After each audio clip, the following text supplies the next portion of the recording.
Wednesday, May 15th, 1940. Voll Gelb.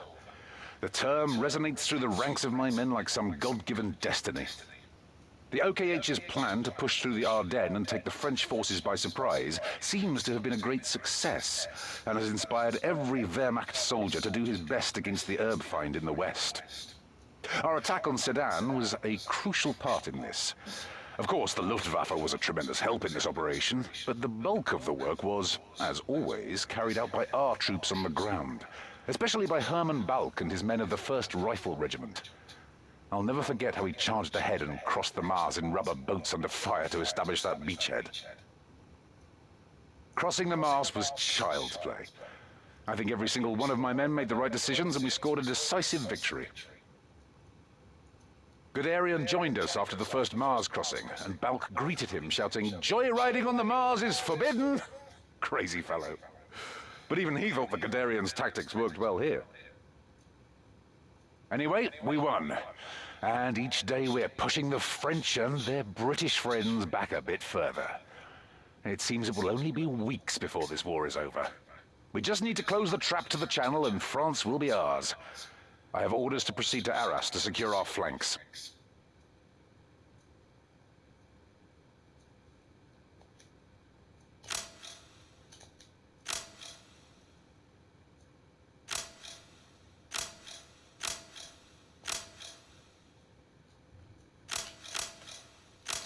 Wednesday, May 22nd, 1940. Although the French are our arch-enemy, I cannot help but admire the beauty of this country, and especially the beauty of its girls. Less impressive, though, was the French army. For an army lauded as the greatest in the world, it was easily outmaneuvered by our fast tank attacks. When we arrived on the fields near Arras, we had been ploughing through the French countryside for over a week, French and British forces retreating left and right. In Arras, though, they put up a fight.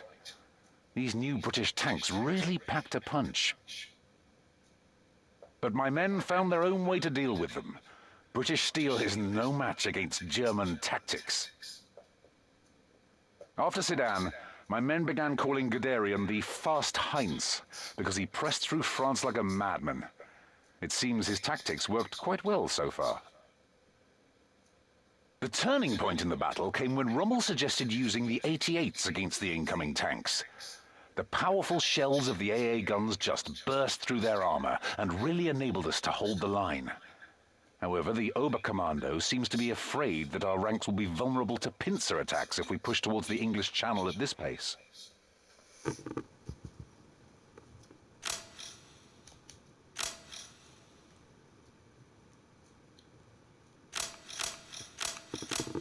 Monday, June 24th, 1941. I have come a long way since our victory over France. I feel like I have seen half of Europe. And yet, I have never seen anything like the battles that I have to throw my men into now. A few weeks ago, we were relocated to Reichshof. I don't know if all the men knew, but it was pretty clear to me that the Oberkommando was preparing the great strike against Stalin's hordes. I have heard that around 3 million of our comrades are gathered across the border to the Soviet Union. On Saturday, we finally moved into Soviet territory near Lembach, or Lviv as the locals call it. Our Luftwaffe rained hell on the Soviet hordes. And my men swept in to mop up the rest. The Soviets were brave, but they were no match for the wave that was coming for them. My friends at the Panzergruppe 2 tell me they spearheaded the attack further north. They were crossing the Bug at Brest, led by Guderian. His tank tactics surely came in handy, for them and for us. After the first days of this operation, I must say that it seems a great success. We have driven the Russians back on all fronts, destroyed over 2,000 of their planes in one day. It was inevitable that this would happen. If we had not done it, Stalin would have wreaked havoc on our fatherland. Still, I fear that this confrontation will set all of Europe on fire, and only ashes are left after fires.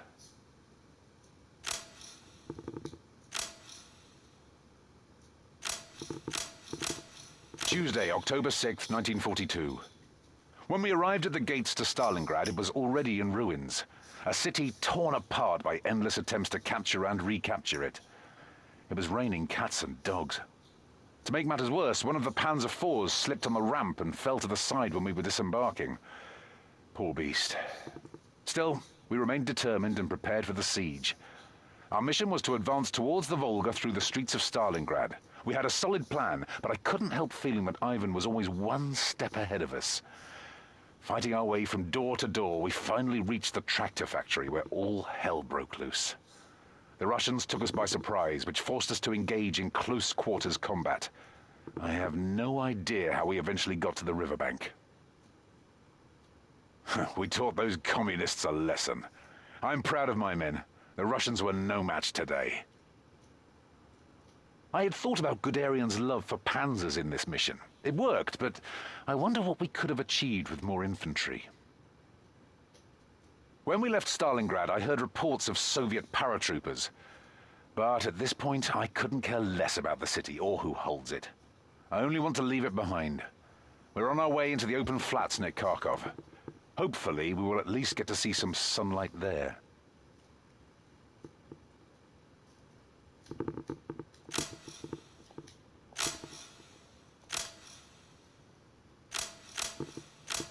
Thursday, July the 15th, 1943.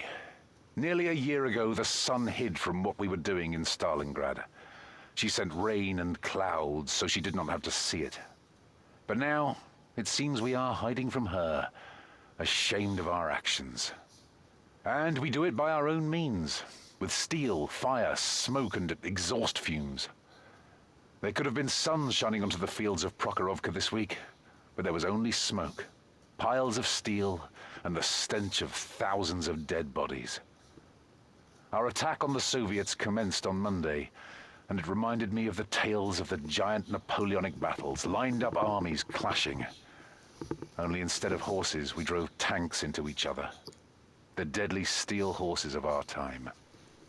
And just as in those legendary battles, a single soldier, even an officer, became insignificant, unaware of the grand plans that played out. The Soviets countered our pincer movement into the Kursk salient valiantly. I'm all the more glad that my men kept a cool head and pulled the reins on their steel horses. All of them deserve a medal. Guderian, now being Inspector General of the Armored Troops, brought a lot more tank power to our battles. And that worked out, even though the Soviets were prepared for it. While my men managed to drive the incoming tanks back, it hurts to say that I believe the operation was a failure. The Soviets got the last laugh today. They managed to hold the line. In the end, though, nobody won. We're in the same place we were before, but hundreds of tanks are destroyed and thousands of men are dead on both sides. If I were the sun, I would turn a blind eye on all this as well.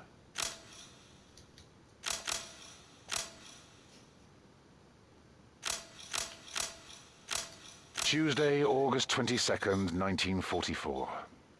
When the Americans landed on the beaches in Normandy, I could not believe it.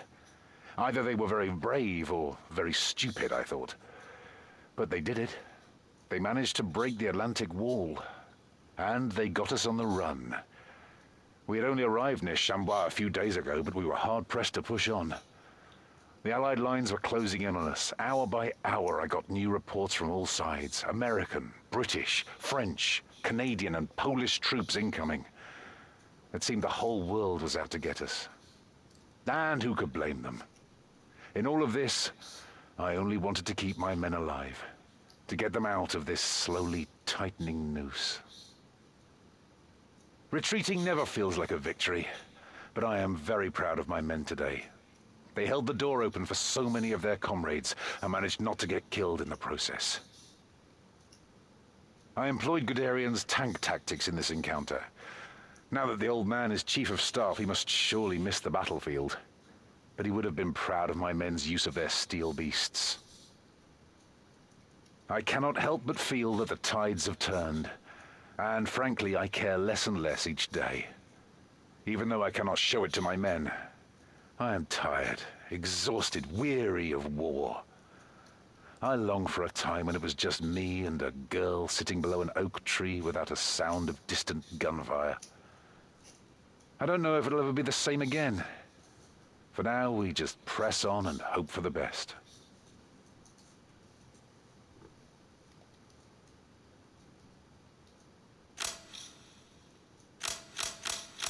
Sunday, December 24th, 1944. Christmas Watch on the Rhine. Such a nice name for such an insane undertaking. I remember singing that song as a kid in more innocent days. The idea that we could push through all of the Ardennes and free Antwerpen was bold enough. But what would have happened afterwards? Would we have been able to solidify that position? Drive the Americans out of Europe again? After the fights of the last few days, I have my doubts. After weeks of preparation, the weather finally got worse enough to ground the enemy air force. That is when we got the signal to commence the attack. And actually, I have nothing to complain about when it comes to my men. All of them did what they had to do. If it was only them, we would be standing in Antwerpen now. My tank crews were living and breathing Guderian's tactics now, and it served them well in the steel clashes of the Ardennes. When the sky cleared up, all hell broke loose. The Luftwaffe was unable to regain air superiority, and now we are retreating again. This is the loneliest Christmas I have ever witnessed. We are freezing, hungry, and constantly in fear. I don't care one bit about races, nations, victories, or losses. All I want is to spend the next Christmas at home, in peace, with the ones I love.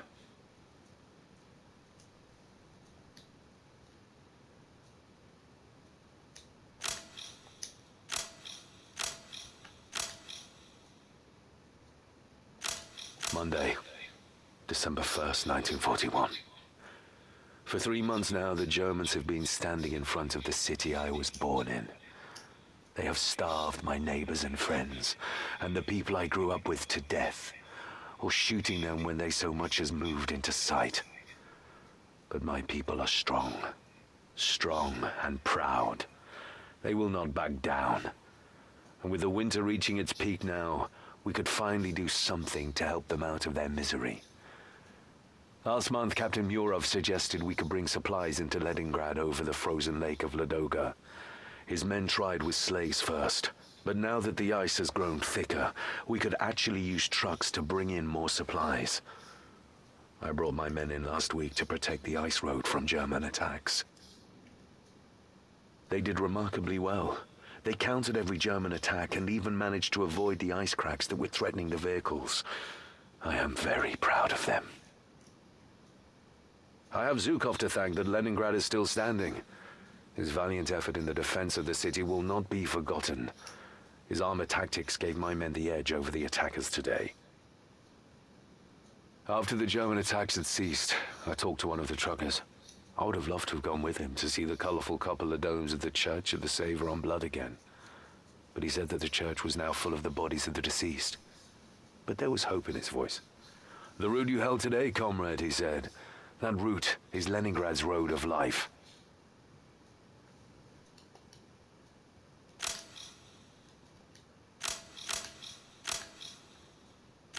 Monday, December 1st, 1941. My heart and mind is still in Leningrad. I would have loved to have stayed and helped defend it, but we had more pressing matters at hand. We were transferred to Moscow. How did the Germans get so far so quickly? How can it be that the heart of the motherland is now in danger? For weeks the city has been under attacks, but the Germans were unable to capture it. I would suggest it was because of the unbroken will of the Red Army, but my strategist mind says it was also because of the Rasputitsa.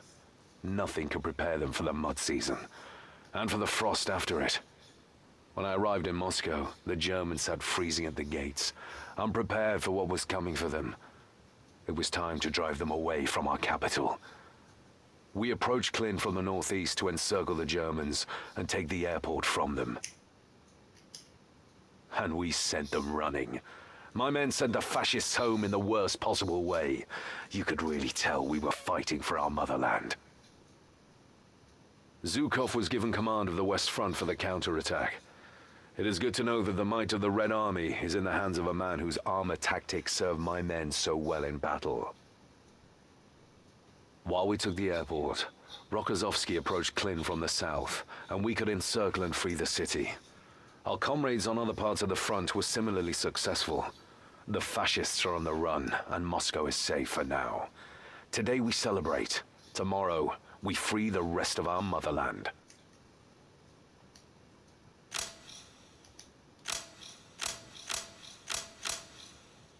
Wednesday, February 3rd, 1943. Leningrad is still under siege. I got a letter from my uncle saying my aunt was killed by artillery shells last month. My old school is in ruins now.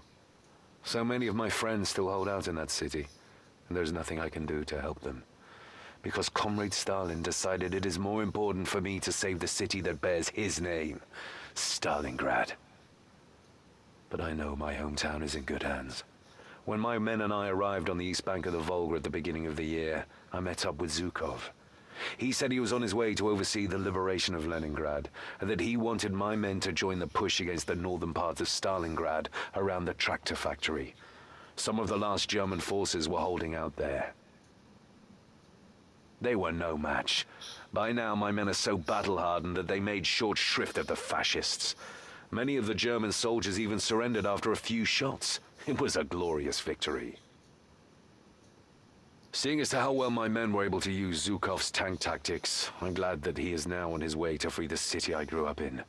Seeing as to how well my men were able to use Zhukov's tank tactics, I'm glad that he is now on his way to free the city I grew up in. I understand now why it is so important to free Stalingrad.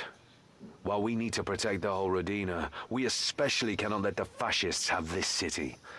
It is the key to the south, and it is a symbol we need to fight for. But now, sitting in the ruins of the city, I hope that there is more left of my hometown after it's liberated than what is left of this symbol now.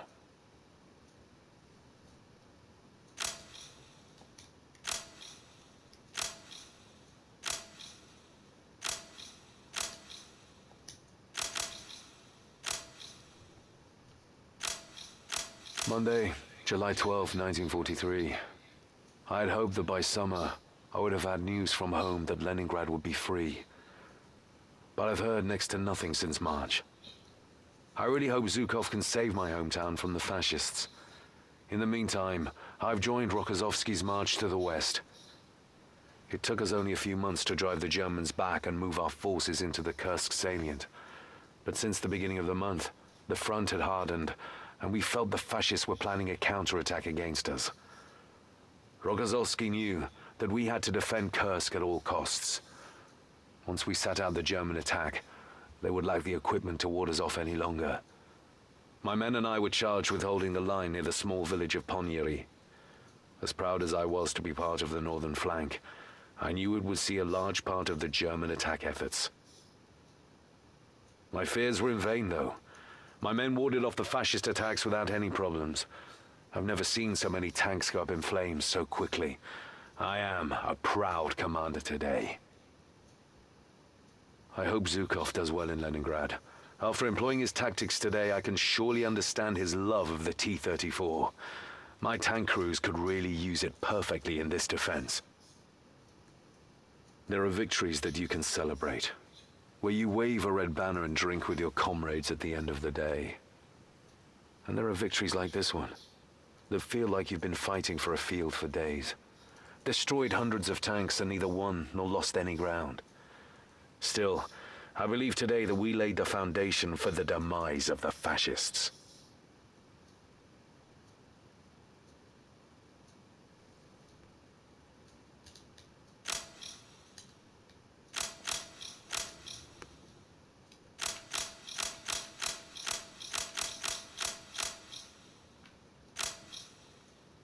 Tuesday, August 24th, 1943. Still no good news from home. For 3 years now we have been fighting the fascists on our home turf, winter after winter.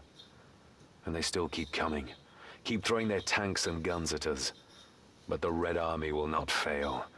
Rodina's children are strong and versatile. And wherever these fascists shoot down one of our comrades, two will take their place.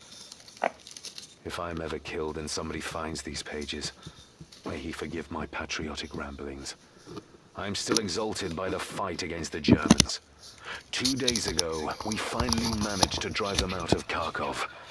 While our comrades attacked the city from all sides, it was my men's responsibility to cut off the train connection in the southwest. And as I've come to expect from them, they fulfilled their duties perfectly. Minimal losses, maximum damage, and all objectives reached. I pity every German in our way. I don't know if Zhukov is still in charge of the liberation of Leningrad, but he should have seen how my men handled their vehicles today. He would have been proud. Yesterday morning, when most of the firing had ceased, we drove into the city. Our comrades had gathered on the giant circle of Dzerzhinsky Square and hoisted the red flag. There was freedom and ecstasy in the air. Nobody felt like sleeping. Everybody was eager to push on, to the west. First to the Dnieper and then to Berlin. And that is exactly what we will do.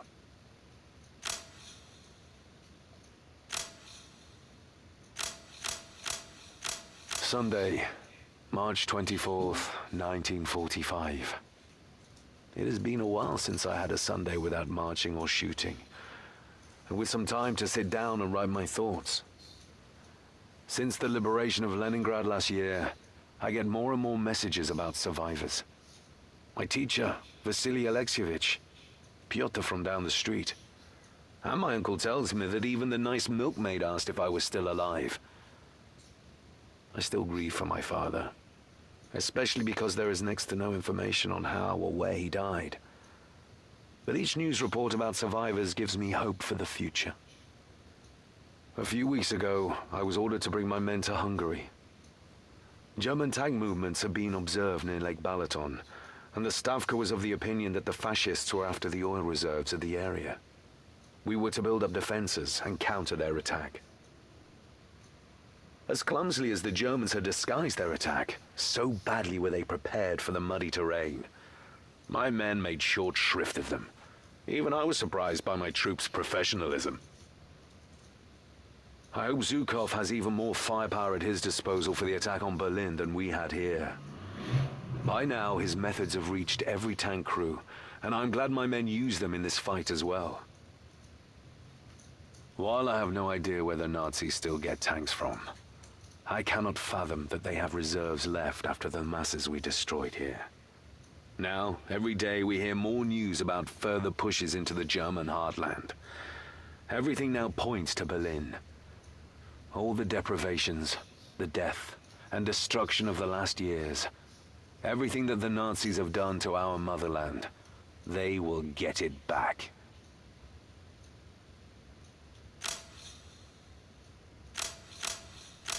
Tuesday, May 1st, 1945. International Workers' Day. It is over. On this glorious day, Europe has been freed from the fascists. Last night, we raised the red flag above the Reichstag, and I will never forget that moment. And to think I nearly missed it. My men were initially not planned to take part in the sacking of Berlin, but I played my connections to Zhukov, and last week we ended up being at the spearhead of the push to the Reichstag. The Germans defended their capital till the last man. And I mean that quite literally. A lot of the soldiers I encountered were schoolboys or old men, dug in and afraid of what will come. Some of them surrendered on sight, but the rest fought for their lives. Berlin was the deepest enemy territory you could imagine. Every remaining facade could house a sniper. Every piece of rubble could be a Panther tank. But my men never got fooled. Saw through every enemy ruse. I cannot help but think I've trained them well, and I'm glad so many of them survived. Zhukov has become a hero to the Soviet Union, and to me. From the defense of Moscow to the liberation of Berlin, his methods of armored warfare have proven invaluable to my men. A German general has just surrendered to Chuikov, saying Hitler has committed suicide. The beast is dead. And looking at the state of its lair, I can tell that that is just as good a news for the Germans as it is for us. Some of my men have exacted revenge on the Germans, but I only have pity for those that are left. They, as well as we, have to build up their homes and lives again in hope of a better future.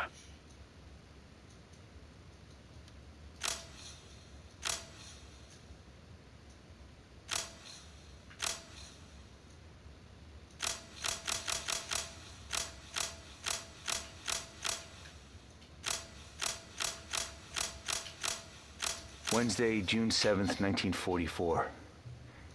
Yesterday we finally landed in France. Honestly, all the weeks we spent training for this day at Slapton Sands couldn't have prepared us for what went down.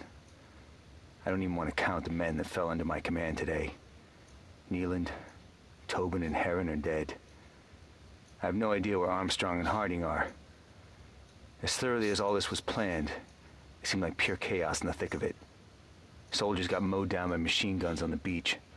Landing craft were sunk before reaching the shore, and paratroopers got lost and didn't find their targets. My men were flown in as one of the first,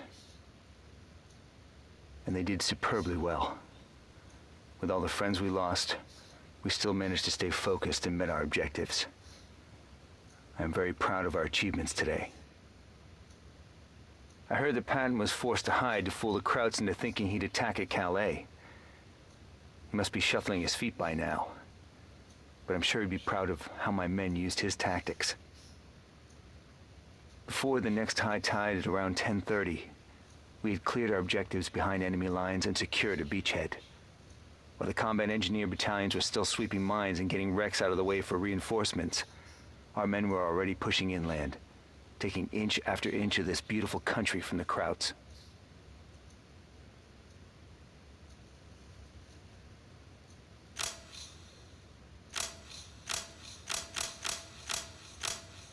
Sunday, July 23rd, 1944. One thing I have come to like about this country since we set foot in it a month ago is the beauty of its countryside.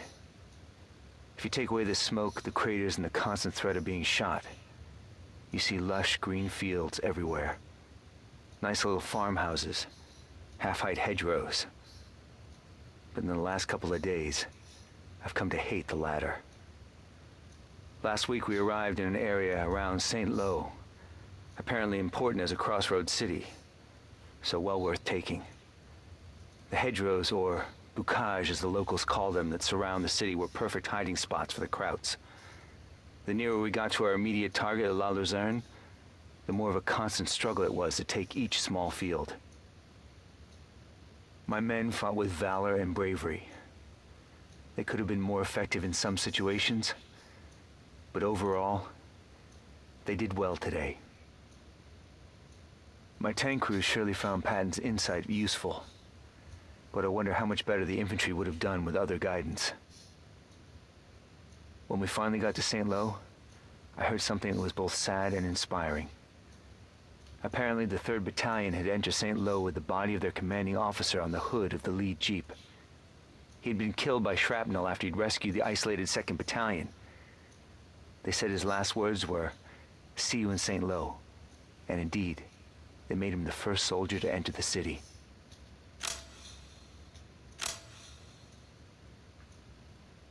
Tuesday, August 22nd, 1944.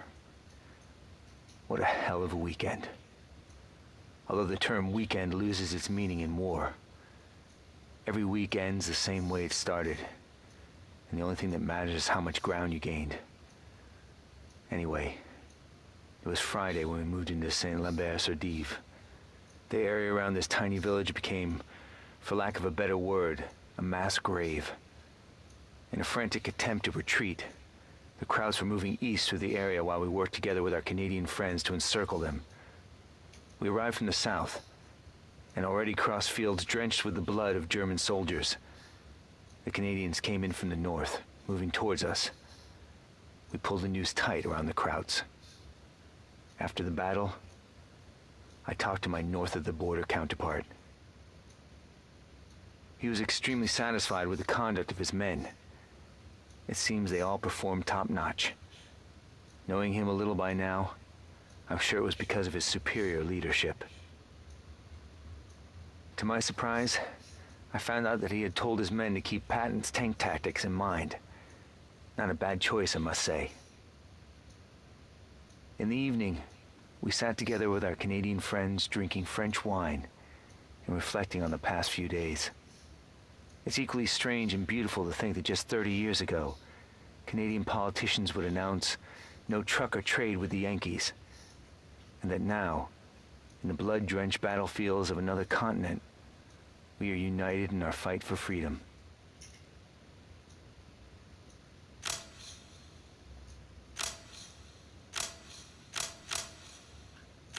Thursday, September 28th, 1944.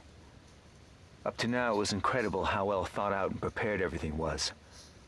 As maniacal and chaotic as the battles themselves seemed, we could trust that there was a higher plan, that everything was pushing forward towards it. I'm not so sure about that. My men were bogged down in Nijmegen, but the real heroic effort was further up north in Arnhem. Last night, I met Willem, a boy who's working for the Dutch resistance. He told me about the valiant efforts of our British allies who took the Arnhem bridges. He spoke about them like heroes or gods. They were holding the bridge against the German attacks for days, and lost hardly any men. They must have had a brilliant commander. Willem told me about the way the British used their vehicles, and it reminded me of some of the things that Patton would have done. A strange fit for a British airborne company. It seems our advance into Germany has encountered its first major setback. Ideally, we should have already crossed the mighty Rhine, marching towards Berlin. But instead, we keep fighting for the bridges over its little tributaries. I understand the importance of getting supply routes, but still I can't help but feel for my men. I hope this is all worth the effort.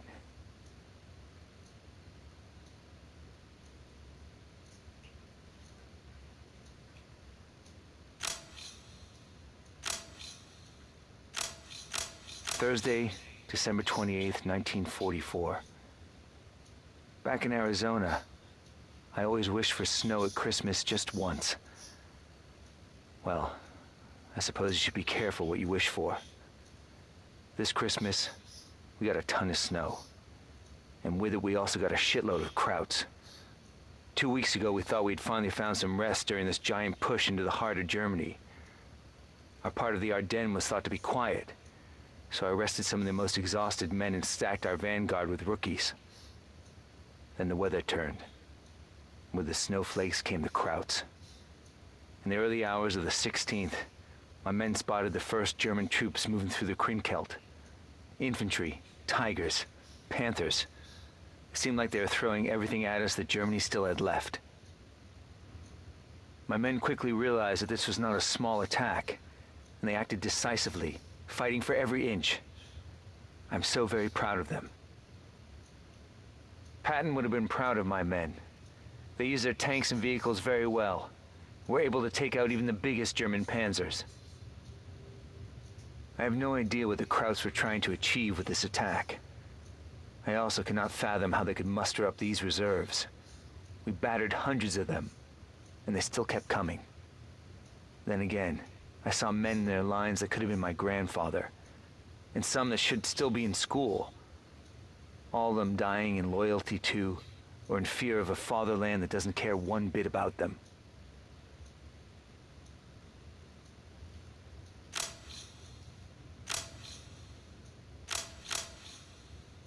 Tuesday, February 13th, 1945. I woke up in a puddle of sweat again. I have recurring nightmares of trees turning into German soldiers, and of water flooding away the forest floor between my boots. It goes everywhere, between my feet, around my ankles. It buries the dead to my left and right. And then shortly before it washes over my head, the water turns as red as blood, and I wake up. The fight for this wretched forest has been going on since October. Months of fighting for each single tree, for each goddamn clearing.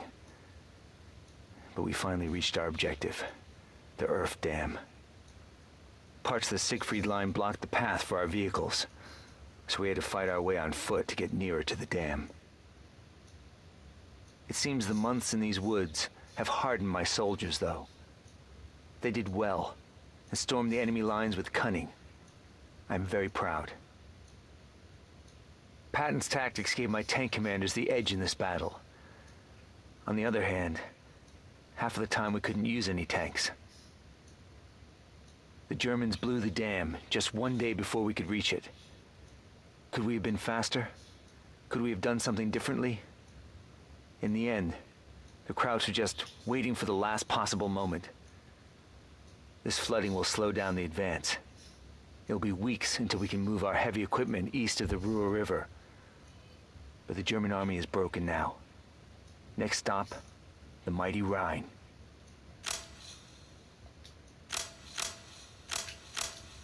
Monday, March 26, 1945.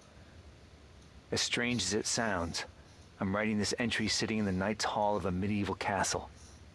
Granted, some of the walls of this castle are still burning, and there are swastika flags all around. But it is still a castle.